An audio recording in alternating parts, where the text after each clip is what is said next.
Значи, дури сега на тие јавни расправи луѓето дознаваат за 6-та највисока брана во светот. Хидроеловиште тие го викаат стручно и таа брана е со висина од 276 метри. Ајде секој од вас во себе 3 пати нека си повтори 276 метри. Значи таа брана ќе се гледа од вселената. Пишува внатре со големина, со запремнина како 4 тури. Чудовиште од брана, луѓе. И нема таа брана да држи вода, туку ќе држи коктел од најопасни отрови. Овде би ги спомнала как што пишува внатре: цианид, сулфурна киселина. Значи зборуваат, во студијата пишува 1092 тони цианид. Јас кога седнав да читам, јас воопшто не знаев ништо, значи од рударство, јас сум тотален лаик. Значи јас дополнително истражував каков е тој процес на лужење, што се случува. Значи тие буквално ја дигаат во воздух планината, ја преместуваат на друга страна, прават насипи високи до 7 метра и ако се работи за бакар, прскат со сулфурна киселина, капка по капка или со систем на попрскување. Ако се работи за злато, тоа е процес на лужење што го викаат, прскат цианид. Е тоа се работи. И јас тогаш и воопшто јас не знаех што е тоа цианид. Читам на интернет што е цианид, барам, истражувам, се советувам со професори по хемија, значи имам многу познаници од областа. Читам Хитлер во Втората светска војна со 2 тубички цианид. Убил 7 милиона евреи во концентрационите логори. Овде ќе користат од 2 до 11 тони цианид на ден.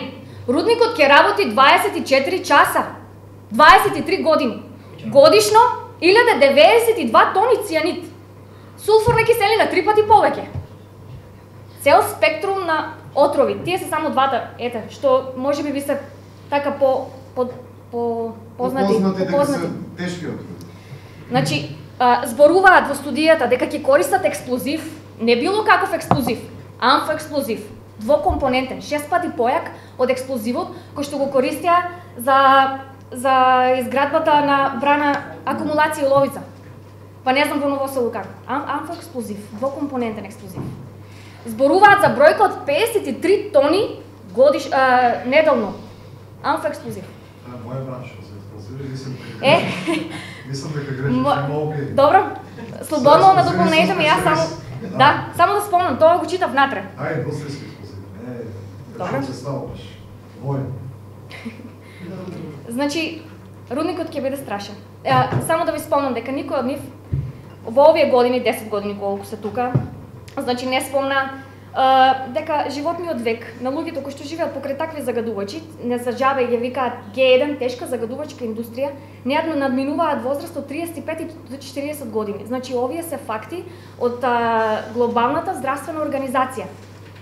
На луѓе, значи тие имаат право на такви истражувања во области покрај такви рудници од отворен коп. И само да ви спомнам дека според нас не вреди зборуваме за 1500 хектари концесиски простор. Луѓе, 220 хектари, 330 хектари отворениот коп, околу 200 хектари хидроеловиште.